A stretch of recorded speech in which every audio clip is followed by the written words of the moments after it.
अपनी संतान के विषय में अपने माता पिता ही चिंतित होते हैं। अन्य मित्र, कोई रिलेटिव, रिश्तेदार दुखी अवश्य होता है, लेकिन जितना माता पिता को कष्ट होता है इतना अन्य को नहीं होता। ये यथार्थ बात है। तो हम कबीर परमेश्वर जी के बच्चे हैं और कबीर परमेश्वर ही हमारे सभी संकटों का निवारण कर सकते हैं। उन्हीं को हमारे ऊपर रहम आता है, दया आती है। वो परमेश्वर आकर के हमें ज्ञान देते हैं, समझाते हैं कि तुम काल के जाल में फंसे पड़े हो। यहां तुम्हें इस माया का नशा करा के अज्ञान रूप अंधेरे में भरमाया हुआ है। परमात्मा हमें याद दिलाते हैं कि तुम काल के जाल में फंसे पड़े हो। यहां कोई बेटा नहीं, कोई बेटी नहीं, कोई पुत्र नहीं, कोई पुत्री नहीं, कोई माता पिता नहीं, कोई संबंधी नहीं। कहने का तात्पर्य यह है कि हम जैसे अपने रिश्तेदारों को अपना मानते हैं, अपनी बेटी को अपना मानते हैं, पुत्र को अपना मानते हैं, संतान को अपना मानते हैं, ये अपनी नहीं है। आज मृत्यु हो जाती है तो न संतान साथ चलेगी, न संपत्ति साथ चलेगी, तो अपनी कहां हुई। यहां केवल स्वार्थ संबंधी एक दूसरे के साथ जुगाड़ जुड़ रहे हैं। एक दूसरे से हम केवल स्वार्थ से संबंधित हैं। अब परमात्मा ने कहा है कि मतलब के बिना कोई नहीं अपना। भाई, मतलब के बिना कोई नहीं प्यारा। उसके विषय में क्या बताते हैं, बहुत ही साधारण सा उदाहरण दिया इस वाणी में। भाई, जब तक बैल चले हड़िये में तब तक डाले चारा। जब तक बैल चले हड़िये में तब तक डाले चारा। बूढ़ा वृद्ध हुआ जब नाथ काट दी, वो दर दर ठोकर खारा। मतलब के बिना कोई नहीं प्यारा। हमने इसका खूब बिटर एक्सपीरियंस है, क्योंकि इस दास का जन्म किसान परिवार में हुआ। हम देखा करते थे बैल से सारा उसके 8-7 वर्ष का जीवन जो उस बैल का होता था उससे काम लेते। उसके बाद या तो किसी को दे देते, वो जैसे ये ले जाते काटने वाले, चाम उतारने वाले, या कोई ज्यादा धार्मिकता दिखाता कि मैं उनको नहीं दूंगा, वो उसकी नाथ काट के और गले से रस्सा काट के लठ मार देता। वो इधर उधर कमजोर इतना होता, चला नहीं जाता और इधर उधर धक्के खाता। पुण्यात्मा परमात्मा कहते हैं, भाई बूढ़ा होवे पड़े खाट में सुने बचन खारे। कुत्ते तावण का भी सुख को न ये छाती फूकण हारे। मतलब के बिना कोई नहीं प्यारा। पुण्यात्मा, हमने इस काल के जाल को समझना है। अपने को दुख होता, अपने को ही दुख होता है।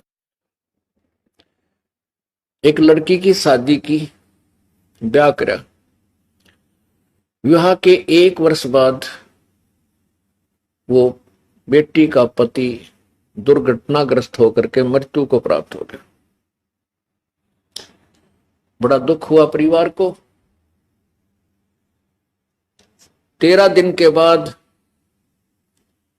उसके छोटे भाई के साथ उस लड़की का संबंध कर दिया। अब लड़की की माता पहले तो बहुत बुरी तरह रो रही थी, और जिस दिन उस छोटे भाई के साथ उसका संबंध जोड़ दिया, खुशी मना रही थी। कोई दुख नहीं था, लेकिन लड़के की मां फिर भी टक्कर मार मार कर रो रही थी। पुण्यात्माओं, इस काल ने हमें ऐसा बांध रखा है, इसने अपने स्वार्थवश हमें यहां पर पाल रखा है। 1 लाख मानव शरीरधारी प्राणियों का यो नित आहार करता है, और उसी के लिए हमें एक दूसरे के साथ झूठे मोह ममता में और ये झूठा सुख दे करके फंसा रखे हैं। तो कबीर परमेश्वर को, जो हमारे पिता हैं, उनको हमारा तरस आता है, हमारे ऊपर रहम आता है। अपनी संतान के लिए वो भटकते फिरते हैं। परमात्मा कहते हैं, गोता मारूं स्वर्ग में और जा बैठूं पाताले, कह कबीर ढूंढता फिरूं अपने हीरे माणिक लाल।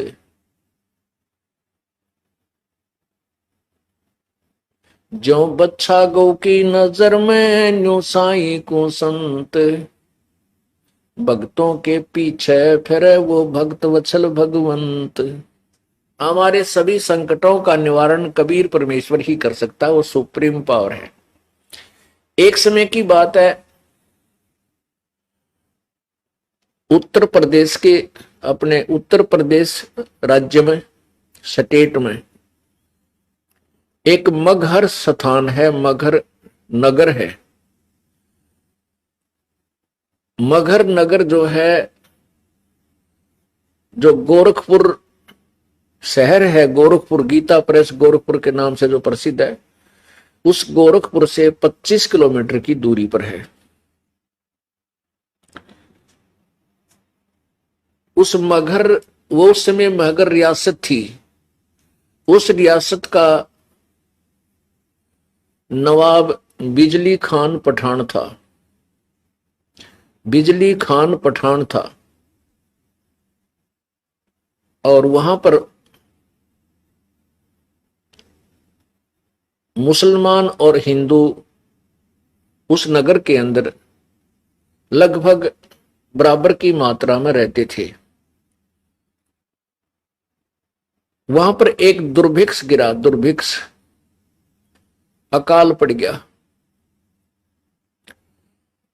सभी ने अपने जंतर मंत्र कर लिए, हिंदुओं ने भी अपने यज्ञ आदि कर ली, धर्म भी कर लिया, लेकिन कोई बूंद नहीं गिरी, वर्षा नहीं हुई।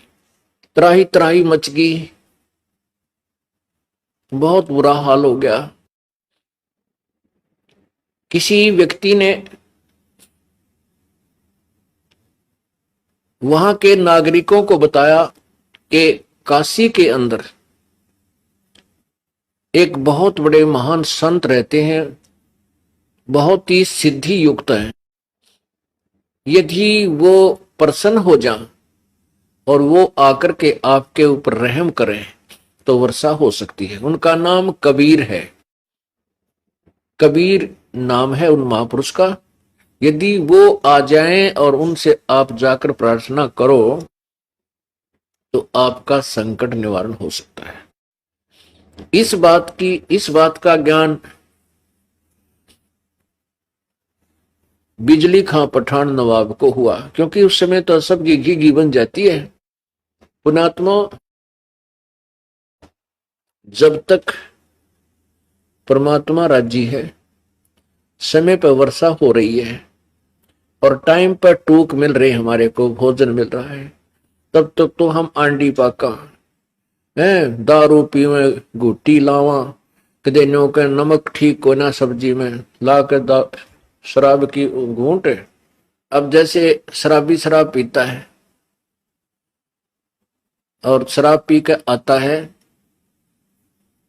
अब उसकी पत्नी के पहले जाडा चढ़ ले, जब वो शाम न घर न आवे, पता लग जाता है कि वो आते कुकर्म करेगा, को बर्तन फोड़ेगा, कि मेरी देह ही तोड़ेगा। तो बेचारी अपनी तरफ से सारे काम सेट रखती है और बढ़िया भोजन बनाती है, और उसमें किसी दिन थोड़ा बहुत नमक कम ज्यादा हो जा तो थाली फेंक कर मारे और मैं नहीं खाता रोटी, मुंह च डाले, वह बेचारी उसके पीछे पीछे फिरे। कहने का भाव यह है कि हमने बकवाद इतने बावे हैं जब तक हमें समय पर रोटी मिल रही है। और भगवान रुस गया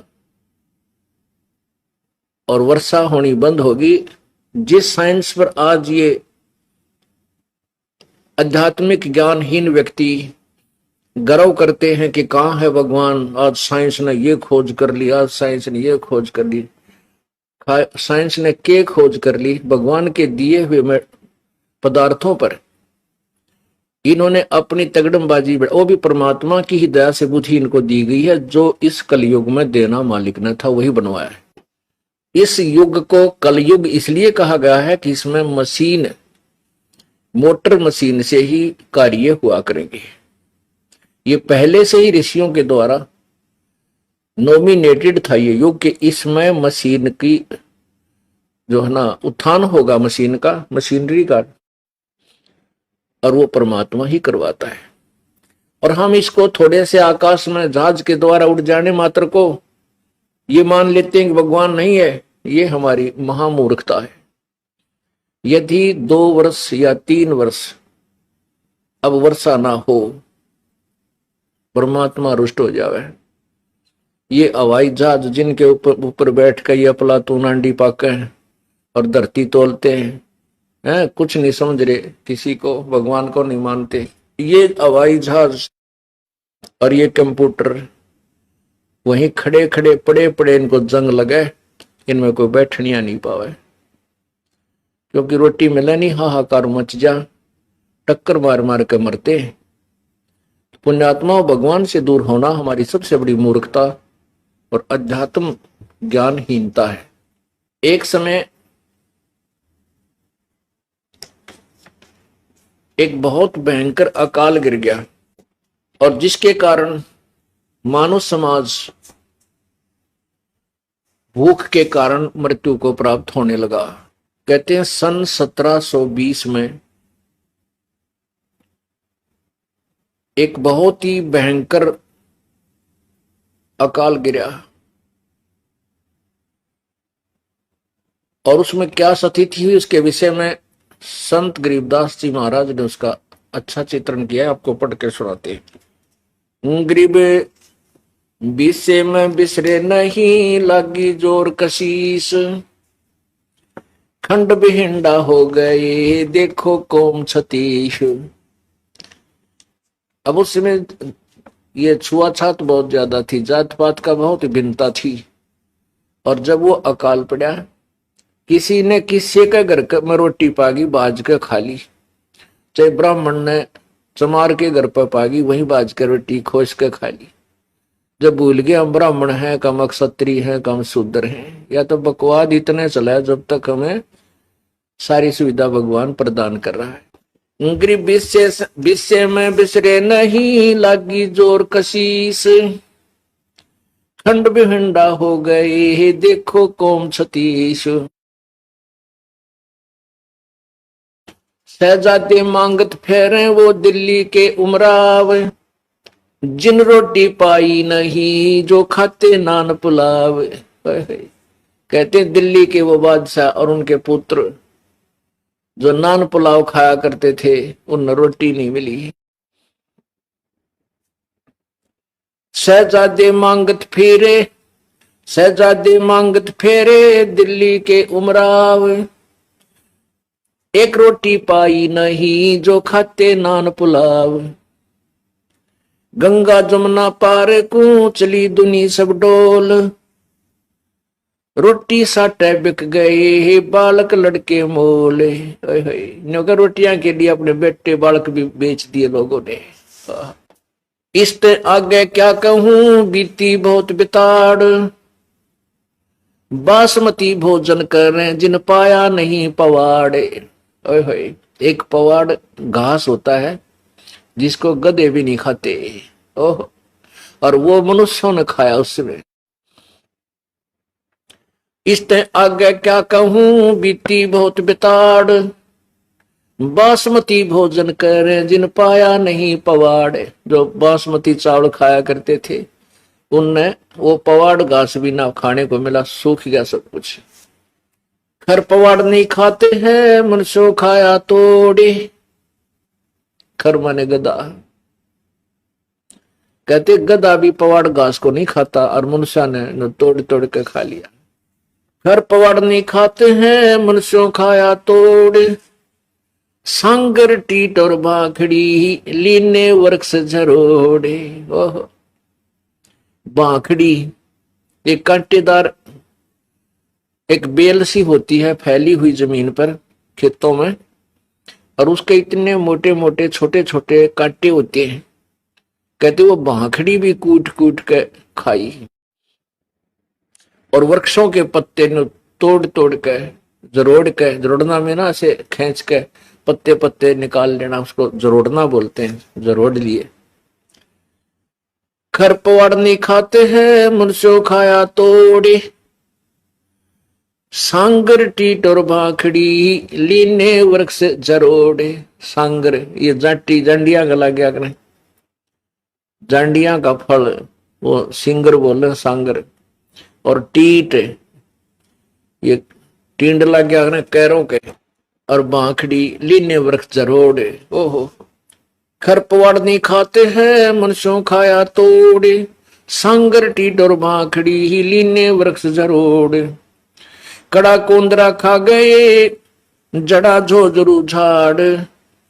इसते आगे क्या कहूं रही न बोदी बाड़े। बोदी बाड़, बाड़ होती थी कांटेदार झाड़ियों की, अपने खेतों के चारों तरफ रक्षा करने के लिए बाड़ लगाते थे। कहते वह भी कूट कूट कर इंसानों ने खा ली। कड़ा कोंदरा खा गए जड़ा झोझरू झाड़। इसते आगे क्या कहूं रही न बोदी बाड़। फजल किया यूं दुख सोन्या बरसे दीन दयाल। आए इंद्र गर्ज करे सुभर तालम ताल। सुभर सरवर ताल। सातों धातुर सात अन वर्षा ही कमाही। मेर मौज मौला करी बादल पछाए जाही। बरसे इंद्र घन गोरे करे उतरा हुक्म हजूर।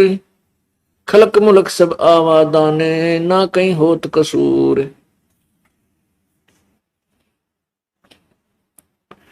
ये बीसे की बाता हैं लगा 21 ऐन। 60 महीना शुभ घड़ी ही सातों आठों चैन। कहते हैं ये तो 1720 में आपको बताई कि बहुत बुरा हाल हो गया था। फिर 1721 में 60 महीना शुभ घड़ी और सातों आठों का दिन था। रात सातम और आठम की रात 60 की। कहते हैं फिर परमेश्वर कबीर जी का आदेश आया और फिर इंद्र ने यहां वर्षा की। बरसे इंद्र घन घोरे करे उतरा हुक्म हजूर। हजूर माने पूरे परमात्मा का आदेश आया इसके पास। खलक मुल्क सब आवादान ना कहीं होत कसूर। ये बीसे की बात है लगा 21 ऐन। 60 महीना शुभ घड़ी सातों आठों चैन। 3 4 और 5 मन हुआ अन उजाल। भिग्या गला सुदस्मणा यूं खावे कंगाल। लांडी बूची लाड करे संतों के प्रताप। सांगर टीट न पावे ते इब खावे मूंग और बात। कहते हैं फिर सुख का सांस आ गया जब सांगर टीट भी ना मिलने थे। टीट खाए नहीं जा सकते, आप खा के देखियो, क्योंकि उनको तो नमक आदि डाल डूल के कुछ दिन पानी में भिगो कर उसका कड़ुआपन कम करके जब किते अचार रूप में थोड़ा सा खाया जाता है। और उस समय भूखे मरते ने सूख के खा लिए कति। हे भगवान जान बचाए किसी तरह। परमात्मा कहते हैं शहजादे मांगत फिरे वो दिल्ली के उमराव। और जिन एक रोटी पाई नहीं जो खाते नान पुलाव, जो नान पुलाव खाया करते थे अपने घरा बनवा के न माल पूड़े, उन्हें एक रोटी भी ना मिली, धक्के खाते अंडे। तो पुण्यात्माओं, परमात्मा परम शक्ति है, उससे दूर होकर हम कष्ट ही कष्ट भोगते हैं। अब उसमें क्या दिक्कत आई, उस अकाल के दौरान सासू साली माए क्या, बाप पूत बिछो, सकल कबीला तज गए, ऐसा व्याप्या द्रोह। अब तो हम एक दूसरे के नात तीर बड़े अंडी पाके बैठे हैं। कहते उसमें सभी नाते रिश्ते भूल गए, माँ बाप भी कहीं, बाप कहीं भाग रहा रोटी के लिए, पिता बेटे किधर भाग गए, कोई टूक की तरह कुछ मिल जाए खान पीने को, माँ कहीं। पुण्यात्माओं, इसे गंदे लोक में हम रह रहे हैं। यहाँ पर ना जाने कितनी आपत्तियां एक सेकंड में आ जाए, और हम उस लोक को छोड़ाए जहां आपत्ति नाम की चीज नहीं। अब जब तक हम वहां नहीं जानेंगे, इतना यहां सुख हो नहीं सकता।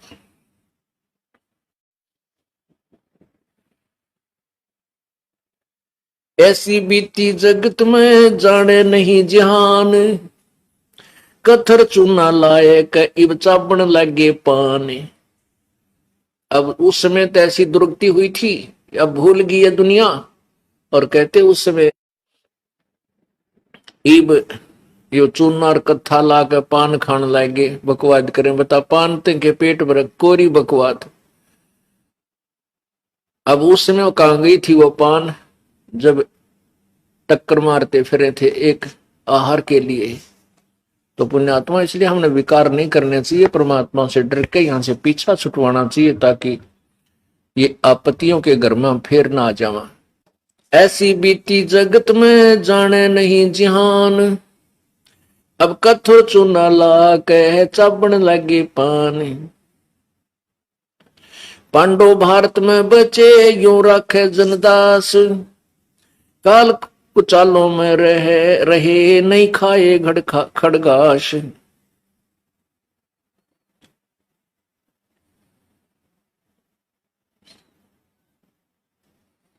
पुण्यात्माओं, इसके साथ साथ एक निर्णय और दिया है परमेश्वर के प्यारी आत्मा गरीबदास जी ने, परमेश्वर से प्राप्त उस तत्व ज्ञान के आधार से। कबीर परमेश्वर से प्राप्त तत्व ज्ञान के आधार से, कि जो परमेश्वर की प्यारी आत्माएं थी, अर्थात पिछले पुण्य जन्म कभी किसी जन्म के परमात्मा कबीर जी के साथ थे, उनके ऊपर परमात्मा ने विशेष कृपा की। ऐसी आपत्ति में उन्होंने ये खड़ घास नहीं खाए, उनकी व्यवस्था परमात्मा ने की। अब जैसे महाभारत कितना भयंकर युद्ध हुआ, उसमें पांडवों की रक्षा बनी और सब दुनिया मर गई। ऐसे ही परमात्मा ऐसी आपत्तियों में कबीर परमेश्वर के बच्चों को, कबीर परमेश्वर की जो विशेष आत्माओं को, विशेष कौन सी होती हैं, जैसे वैसे तो हम कबीर जी के सभी बच्चे हैं, सभी उसी का आत्मा है। कीड़ी, हाथी, कुंदर, राजा, रंक, महादेव, ब्रह्मा, विष्णु, महेश और हम। विशेष आत्मा वो है जो उनकी आज्ञा का पालन करके उनके अनुसार चल रहे हैं। जैसे एक पिता के 5-6 बेटे हैं और 2 पुत्र उसकी आज्ञा का पालन ना करके बकवाद करते हैं, कि तो चोरी करते हैं, कि तो लठ बजाते हैं, कोई झगड़ा करते हैं, तो वो विशेष आत्मा उसके बच्चे नहीं है। आत्मा में दुख तो होता है, लेकिन वो उसकी आज्ञा से बाहर जा करके है, तो उन पर विशेष ध्यान ना दे करके पिता उनकी तरफ विशेष ध्यान देता है, जो उसकी मर्यादा में चल रही। और जो दूसरे हैं मर्यादाहीन रहते हैं, उनसे तो पैसे भी छुपा कर रखा करे, कदे रास्ते ये निकाल ना ले जाए। तो ऐसे ही जो परमेश्वर की प्यारी आत्माएं कभी किसी उसके चरणों में रही हैं, उस अक्षेत्र में परमात्मा ने अकाल नहीं गिरने दिया। तो यहां उसी के विषय बताते हैं। पंडो भारत में बसे, जैसे पांडव भारत में बचे यूं राखे जनदास, काल कुचालों में रहे नहीं खाए खड़गाश। पुण्यात्माओं, हम भूल जाते हैं परमात्मा को थोड़ा सा सुख होते हैं, इसलिए परमेश्वर कहते हैं इस झूठे सुख को सुख है ये मान रहा मनमोद। अकाल गिरने से पहले धरती तोलने थे और फिर कैसी दुर्गति होगी, टक्कर मारते मेरे, ना कोई भाई साथ रहा, ना कोई रिश्तेदार साथ रहा, ना कोई संबंधी टोया पाया। इसलिए परमात्मा कहते हैं झूठे सुख को सुख है ये मान रहा मनमोद। ये सकल जबीना काल का कुछ मुख में कुछ गोत है। जिसमें मगहर के अक्षेत्र में अकाल गिरा, त्राही त्राही मच गई, राजा के पांव के तले की जमीन भी खिसक गई, का बुरा हाल होगा। सभी जंतर मंतर सभी देवी देवताओं को हिंदुओं ने मना लिया और सभी क्रियाएं कर ली मुसलमानों ने, लेकिन वर्षा नहीं हुई। जब बिजली खां पठान को पता चला कि बनारस में कबीर नामक महापुरुष परम संत रहते हैं, यदि वह मेहर कर दे तो वर्षा हो सकती है, तो वीर देव सिंह बघेल काशी का नरेश, वो कबीर परमेश्वर की शक्ति से परिचित था, उनका शिष्य हो चुका था और साधु संत की मर्यादाओं से, परमात्मा की मर्यादाओं से परिचित हो चुका था। बिजली खां पठान मगहर नवाब ने 2 सैनिक भेजे सिपाही घोड़े के ऊपर और कहा, एक पत्र लिख दिया वीर देव सिंह बघेल के नाम कि मैंने सुना है कि आपके शहर में कोई कबीर नामक संत है और मेरे क्षेत्र में भयंकर अकाल गिर चुका है। आपसे प्रार्थना है कि उस कबीर संत को मेरे यहां भेज दें और इन सैनिकों के साथ वो घोड़े पर बैठकर आ जाए, यहां वर्षा करवानी है।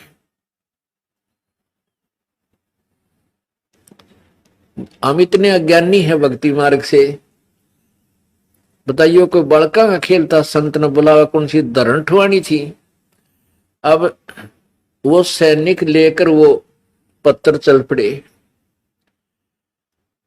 जाकर के वीर देव सिंह बघेल, वीर सिंह बघेला उस राजा को बिजली खां पठान का संदेश दे दिया।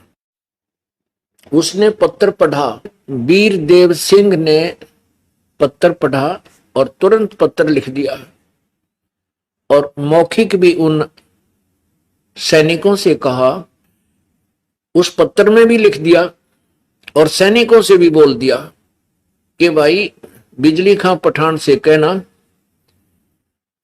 कि ये कोई तरीका नहीं संत को बुलाने का और उससे रहम पाने का।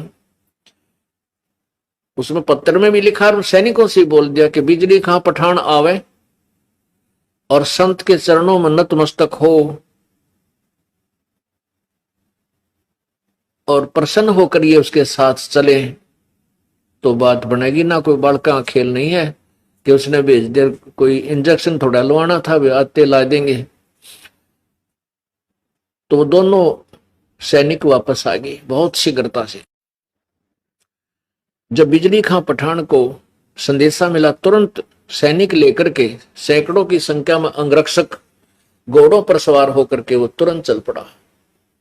वीर देव सिंह बघेल नवाब के घर पर पहुंच गया। तो वीर सिंह बघेल ने कहा कि मेरे साथ चल परमात्मा के पास, और वहां जाकर उनके चरण छू ले, पकड़े, प्रसन्न होंगे तो चलेंगे, निसंत के को पैसे नहीं बोला करते कि यहां भेज दो। तो बिजली खां पठान और वीर सिंह बघेल दोनों राजा वहां पहुंचे, परमात्मा को प्रणाम किया, क्योंकि वीर सिंह बघेल कबीर परमेश्वर के शिष्य थे। परमेश्वर ने पूछा कैसे आना हुआ राजन? दास की कुटिया पर। वीर सिंह बघेल ने दंडोत प्रणाम करके उठकर कहा, प्रभु ये बिजली खां पठान मगहर के नवाब हैं, आपसे कुछ प्रार्थना करने आए हैं, मेरा ये मित्र है। परमात्मा ने कहा, बोल बच्चा, क्या आदेश है? बिजली का पठान ने कहा, प्रभु एक अर्ज है मेरी, हमारे क्षेत्र में दुर्भिक्ष गिर गया है, बहुत भयंकर अकाल गिर गया है, त्राई त्राई मची है प्रभु, आपकी रजा हो जावे तो एक वहां वर्षा हो। पुण्यात्माओं, उन ब्राह्मणों ने, उन हिंदुओं ने जो वहां मगहर में निवास करते थे, सब पत्रे पुत्रे देख लिए थे और भविष्य वक्ताओं से, भविष्य के जानने वाले, भविष्यवाणी करने वालों से भी संपर्क कर लिया था। अब ये जो कुछ संत इस टाइप के होते हैं, उनकी समाधि ऊपर धर्मराज के दरबार में पहुंच जाती है, उनकी आत्मा, शरीर यहीं रह जाता है, वो समाधिस्थ होकर के, और वहां जाकर के वो उस अक्षेत्र का अकाउंट देख लेते हैं कि इस क्षेत्र में वर्षा इस समय में होगी या नहीं, ऐसा कोई प्रारब्ध है या नहीं। ये पूर्व निर्धारित है, जहां पर फलडाणी है या कहीं पर ऐसा यानी सूखा गिरना है, जो कुछ भी। तो उन्होंने बता दिया था कि यहां इस अक्षेत्र के लोगों का पुण्य नहीं है, जिसके कारण यहां वर्षा नहीं हो सकती कई वर्ष तक। अब परमात्मा कबीर जी ने स्वीकृति दे दी, चलो भाई मैं चलता हूं। परमात्मा को एक घोड़े पर बैठाया और वहां से चल पड़े हैं।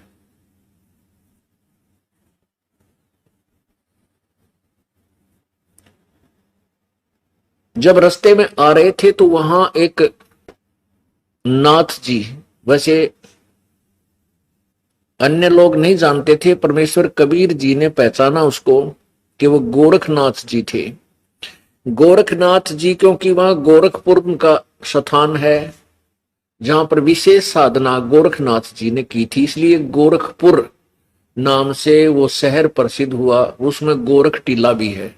अपनात्माओं, हम ये सोचते हैं कि ये संत जैसे गोरखनाथ जैसे पार हो गए, और इनकी इतनी सिद्धियां थी कि एक बार गोरखनाथ जी ने अपने गुरु मच्छंदर नाथ के भ्रम को निवारण करने के लिए एक पहाड़, जो पहाड़ था मिट्टी का, पत्थर का, उस पूरी पहाड़ी को सोने का बना दिया था अपनी सिद्धि शक्ति थे। और गोरखनाथ जी ने अपने गुरुजी मच्छंदर नाथ जी के शरीर को, जो एक राजा की रानी ने उस मच्छंदर नाथ का शरीर कटवा के नष्ट करवा दिया था, जला दिया था।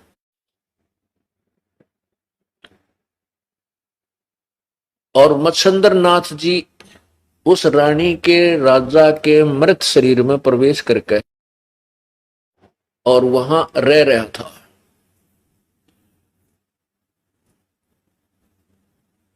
तो गोरखनाथ ने मच्छंदर नाथ जी की आत्मा को राजा के शरीर से निकाला, और जो राख पड़ी थी, अस्थि पड़ी थी मच्छंदर नाथ की, जड़े हुए शरीर की, सभा की हुई, उन अस्थियों से अपनी सिद्धि शक्ति से मच्छंदर नाथ का शरीर बना दिया और उसमें प्रवेश कर दिया। इतनी शक्ति थी इस गोरखनाथ में, लेकिन न तो इसका मोक्ष था, ऐसे ब्रान माटी नो की नो रही, उसका प्रमाण दिया जा रहा है। अब क्या होता है कि जिस गोरखनाथ जी का शरीर छूट गया, मर गया, अब ये सूक्ष्म शरीर में, प्रेत वाले शरीर में पितर रूप में घूमते रहते हैं।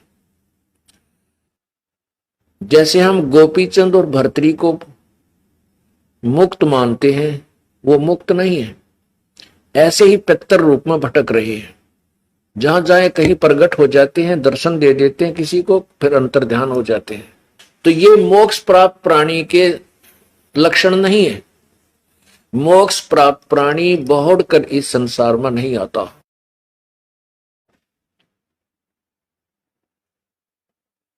तो गोरखनाथ जी के वहां गोरखपुर 25 किलोमीटर था। अब उसने सोचा कि यहां दुर्भिक्ष गिर गया और ये किसी संत को बुलाने गए हैं, और वो संत आकर के यदि यहां कोई करिश्मा दिखा देगा तो मेरी महिमा खत्म हो जाएगी। इस दृष्टिकोण से गोरखनाथ जी वहां एक साधु वेश, अपना नाथ परंपरा वाला वेश की वेशभूषा बना करके प्रगट होकर के, यानी एक सिद्धि ऐसी होती है कुछ समय के लिए वो चोला धारण कर सकता है, तो वहां शरीर धारण करके एक छोटी सी तलैया, जैसे खेतों में लेट होती है, लेट बोले हमारे रोहतक जिले में, छोटी सी जोड़ी, छोटी सी तलैया खेतों में होती है। तो वो तलैया सूखी पड़ी थी, उस तलैया के ऊपर गार्ड का अपना वो चमटा, ये त्रिशूल, और वहां बैठ गया ऐसे आसन लगा के। जब परमात्मा आ रहे थे और मगहर में प्रवेश करने को जा रहे थे, मगहर नगर से 1.5 किलोमीटर दूर ये दास देख कर आया ये घटना। वहां पर आज भी अवशेष बचाया, शेष बाकी हैं, अवशेष बचे हुए हैं, और वहां के लोग, वहां के व्यक्ति ये प्रमाण देते हैं कि सचमुच ऐसा हुआ था।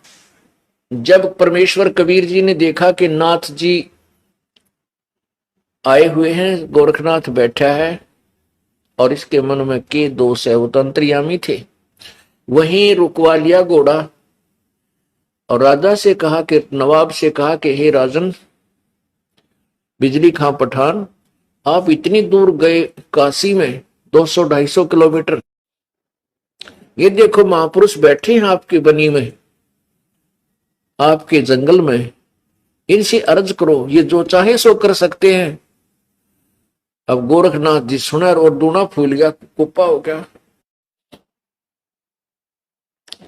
तो बिजली खां पठान, हमारे मन में भी एक दोष रहता है, तो क्योंकि कबीर परमात्मा को जब जहां से बिजली खां पठान लाए बैठा के, तो वो उस समय कपड़ा बुने थे, एक गरीब जुलाहा बैठा खड्डी में और कपड़ा बुने, तो उसके मन में जचना थी कि यो संत है, भगवान तो बहुत दूर की बात, उसको भगवान माना, तो वो ले जरूर आ रहा था, पर बिजली खां पठान के मन में भी खोट था कि संत संत तो ना लगता। तो दोनों की फड़क निकालनी थी, एक तीर में दो शिकार करने चाहे परमात्मा ने। एक तो गोरखनाथ की फड़क निकालनी थी, एक बिजली खां पठान का दिमाग सेंटर में लाना था। तो बिजली खां पठान को जब ये सुना कबीर जी के मुखारविंद से, परमेश्वर के मुखारविंद से, कि देख ये महापुरुष जो चाहे सो कर दे, इतने सिद्ध पुरुष हैं, इन नाथ जी महात्मा से आप प्रार्थना करो वर्षा के लिए। गोरखनाथ जी घना राजी ना, वो बिजली खां पठान घना प्रसन्न हो गया, अक्सर सचमुच महात्मा तो ईशे होया करे। और जाकर बिजली खां पठान ने प्रार्थना की, हे नाथ जी, हे महात्मा जी, हम यहाँ की जनता पानी के लिए तरस रही है, कृपा वर्षा करवा दो। अब नाथ जी खड़ा हुआ, वो त्रिशूल निकाला और उस तलैया के बीच में जाकर, जो सूखी जोड़ी थी छोटी सी लेट, उसके बीच में जाकर त्रिशूल मारा, न्यू काट दिया। वहां से पानी की धार फूट आई और वो तलैया, पूरी छोटी सी तलैया थी, वह भर गई पानी की। और फिर नाथ जी आकर बैठ गया नुआ करके। अब कबीर परमात्मा बोले, देखो भाई कर दिया ना, पानी कर दिया महात्मा ने, तेरे की देख तुम कहाँ गए थे, ठीक हो गया काम, बिजली खां बन गई बात। बिजली खां पठान बोला, प्रभु इस जल से तो एक दिन के पशु भी नहीं छिक सकते, हे नाथ जी वर्षा करवा दो। नाथ जी कहते हैं कि इस अक्षेत्र के पुण्य समाप्त हो चुके हैं, इस अक्षेत्र के लोगों के पुण्य नहीं है, इनके प्रारब्ध में यहाँ वर्षा नहीं है, और मैंने इंद्र तक के कागजों को टटोल लिया है, इस क्षेत्र में 2-3 वर्ष तक वर्षा नहीं हो सकती। और कहते हैं वजीर और फकीर दो नहीं आपस में सुहाया करते हैं। अब कबीर परमेश्वर ने कहा कि हे नाथ जी दया कर दो, आप तो जो चाहो सो कर सकते हो, वर्षा करा दो, आपके बच्चे यहाँ त्राई त्राई कर रहे हैं। तो गोरखनाथ जी नाराज हो गए, ने बोला तू करवा दे, ऐसा वर्षा करवाने वाला है, इनके भाग्य में नहीं है तो कहां से दे दे, कहां से वर्षा हो जा। अब बिजली खां पठान फंस गया, कहिया तो बात बिगड़ गई भाई। जब इंद्र के कागजात ही देख लिए इसने और महात्मा नो के वर्षा नहीं होगी तो मर गए भाई अंत।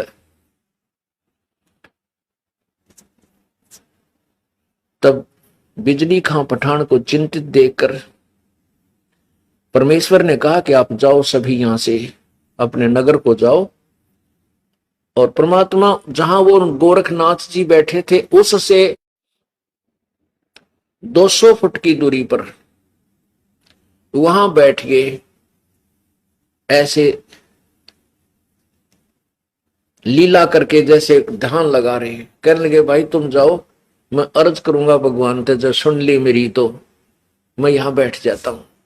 अब बिजली खां पठान ने सोची देख कुछ ना होना भाई, मेरे ख्याल में इस कबीर ने भी पता लग गया कि हमारे बाग में कोई ना यू खिसकेगा, भाजेगा यहां से। परमात्मा उसके अंतर की बात जानकर ने बोला बिजली खां जल्दी चले जाओ अपने घर को, कहीं रास्ते में भीग ना जाओ तुम वर्षा से, तू नवाब है। अब ना सोची भाई, चली कह दिया संत ने, चला अपने घर में।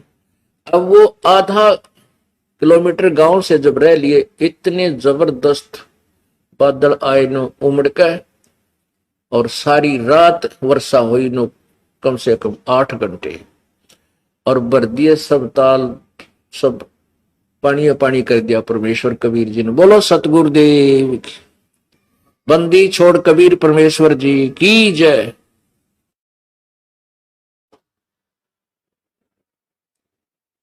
अब सारा गांव उमड़ के उस वर्षा में बरसते में उल्टे आ गए, वह कितके घर गाँव थे, और परमेश्वर के चरणों में बाल बच्चों समेत वहीं आके गिर गए। घर पर चलो परवरदिगार, हमारे गांव चलो परवरदिगार। परमात्मा बोले ये तुम्हारे भाग्य में नहीं था, ये इस दास की अर्ज सुनी है मेरे पूर्ण परमात्मा ने, यानी खुद ही डबल रोल कर रहे थे। परमात्मा बोले कि मैं तुम्हारे नगर में चलूंगा इस शर्त पर, इस कंडीशन पर कि तुम हिंदू और मुसलमान मेरा उपदेश लोगे, मेरे शिष्य बनोगे। परमात्मा ने कहा ये तो एक आपत्ति थी, ऐसी ऐसी ना जाने कितनी आपत्ति तुम्हारे अंदर आएंगी, उनको भी दूर करूंगा। अब इतनी समर्थता देख के पूरे नतमस्तक हो गए, प्रभु जैसे आप कहोगे वैसे ही कर लेंगे। तब परमात्मा कबीर जी ने उनके नगर में प्रवेश किया। हिंदू और मुसलमानों को दोनों को संदेश दिया। हिंदू और मुसलमान दोनों ने परमात्मा की शरण ग्रहण की। बिजली खां पठान भी उनका शिष्य बन गया।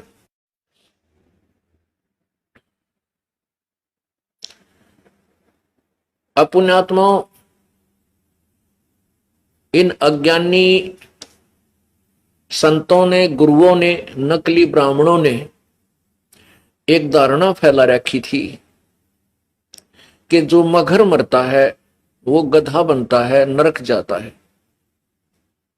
क्योंकि इस धरती को भगवान शंकर ने साफ दे रखा है, और वहां एक नदी बह रही थी, आमी नदी, उसको भी शंकर भगवान ने श्राप दे रखा था, उसको सुखा दिया था, उसमें पानी कभी नहीं आओगा, ये श्राप था। ये श्राप जो होते हैं ये 3 ताप में आते हैं, और इन 3 तापों का निवारण भी कबीर परमेश्वर ही कर सकता है। ना ब्रह्मा कर सकता, ना विष्णु कर सकता, ना शिव जी कर सकता। जैसे विष्णु जी को श्राप दिया था नारद ने कि तूने मेरे साथ धोखा किया है तो तू भी अपनी पत्नी के वियोग में पृथ्वी पर धक्के खाओगा,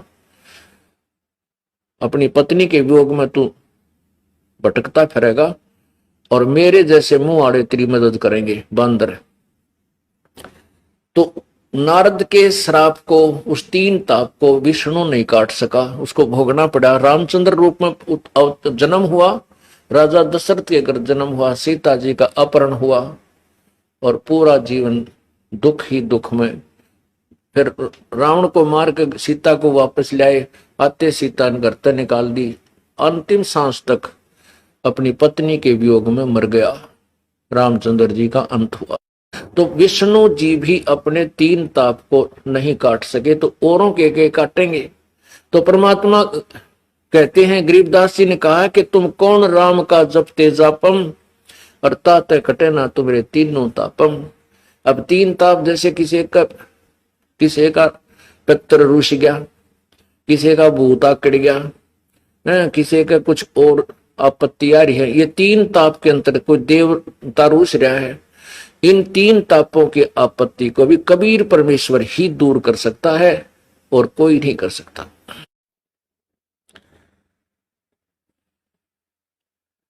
उधर से काशी के नकली ब्राह्मणा ने क्या कर रखा था, एक अफवाह फैला दी कि जो काशी में रहेगा वो सीधा स्वर्ग जाएगा। अब हिंदू भोले वाले श्रद्धालु हिंदुओं ने क्या सोचा कि भाई माता पिता की मृत्यु तो होनी है, क्यों ना इनको बनारस में कोई स्थान किराए पर लेकर अंतिम समय में वहां रखते। विशेषकर जो अधिक पैसे वाले थे उनमें ये प्रेरणा हुई। तो उन्होंने अपने गुरुओं से प्रार्थना की कि गुरुदेव, हम अपने पिता माता को, ये वृद्ध हो चुके हैं, इनको यहाँ किराए का मकान लेकर के यहाँ व्यवस्था कर देते इनके खाने और पीने की, और ये अंत समय में यहाँ मर जाएंगे, इनका मोक्ष हो जाएगा काशी में मरण तय। अब उन नकली गुरुओं, वो तो स्वार्थी लोग थे, वो ब्राह्मण स्वार्थी थे। उन्होंने मीटिंग की कि भाई बहुत से लोग यहाँ अपने माता पिता को छोड़ने लगे मोक्ष के लिए, क्यों ना हम इनको अपने घर पर रख लें, अपने अपने यजमानों को। तो उन्होंने ऐसी स्कीम बनाई। उन वृद्धों के बच्चों से कहा कि बेटा बात सुनो, आपके माता पिता को हम अपने घर पर रख लेंगे, तुम्हारा किराया बच जाएगा, हम यहाँ रख लेंगे। तो ये पता था कि वो श्रद्धालु माता पिता का खर्चा तो देवेंगे। अगर 5 रुपए का खर्चा होना था तो 10 रुपए बता दिया, भाई 10 रुपए खर्च होंगे। तो उन श्रद्धालुओं ने 10 रुपये 7 महीने के या 2 महीने, जैसे कि उसमें ऐसा एक जो ना महंगाई नहीं थी, ऐसा हो गया। तो क्या हुआ कि उन नकली ब्राह्मणों के घर पर भीड़ होगी, तो एक के घर में 20-20 बुढ़े और बुढ़िया, कोई तो थूका है, कोई खांसा है, किसी के दस्त लाग रहे हैं, बिरानमाटी होगी। अब उन्होंने सोची ये बुढ़ा माता पिता बुजुर्ग हो जाए तो एक का दो संगवाना भारी हो जाता है, और उन या आपत मोल ले ली, 20-25 बुढ़े घर में रख लिए लालच में। अब उन दुष्टों ने के स्कीम बनाया, उनकी मीटिंग हुई, भाई नो तो पारना पड़े, ये बुढ़े के इतने दिन रखे जा। फिर एक और अफवाह फैला दी, एक हत्था ला दिया, ये जैसे कसाई लाया करे बकरे काटने का, ऐसा हत्था गंगा के किनारे ला दिया, और उसमें अफवाह फैला दी कि वे भगवान की तरफ से क्रोध आवे, जो लकड़ी काटने का लंबा सा होता, दोनों तरफ पकड़ कर उसने नो काटनो खींचा कर नो, उस तरह लकड़ काटते, ऊपर से क्रोध आवे भगवान की तरफ से। जिन्होंने शीघ्र स्वर्ग जाना है तो वह 10 रुपए की टिकट या 5 रुपए की टिकट लगा दी कि शीघ्र स्वर्ग जाना है तो 10 रुपए टिकट। अब उन बुढ़िया ने सोची वह मरना तो से, देखो परमात्मा के लिए हमने अपना शरीर भी सौंप दिया, लेकिन यथार्थ विधि ना होने से दुर्गति ही रही। अब उन बुढ़िया ने क्या किया, अपने बच्चों से कहा बेटा हमने मरना तो है ही, और यहाँ भी उद्देश्य आने का हमारा है कि स्वर्ग जावा, और शीघ्र स्वर्ग जाने के लिए गुरु जी बतावे हैं भगवान की तरफ से क्रोध आवे है, और उस क्रोध कहते गर्दन काट देता है, तुरंत पता भी ना लगता, 1 सेकंड में दर्द भी ना होता, और स्वर्ग चले जाते हैं। इनकी 10 रुपये फीस है, बेटा 10 रुपये महीना हम आप यहाँ दे रहे हो, और 10 या उन्हें 50 रख दिए होंगे, मतलब एक कोई ऐसा स्कीम बनाई थी। तो उन माता पिता के कहने से, वैसे तो बच्चे नहीं अलाउड करते अपने माँ बाप को मरवाना, लेकिन माता पिता की प्रार्थना पर स्वर्ग जाने की इच्छा से तो उन्होंने वो फीस देनी शुरू कर दी अपने माँ बाप कटवाने के लिए। उन गुरु नकली झूठे इन कपटी गुरुओं की बात में विश्वास करके तो वो क्रोध ला दिया, वहां वो भी कटवाना स्वीकार कर दिया। हमने ऐसा जुल्म किया इन लोगों ने। तो परमात्मा कहा करता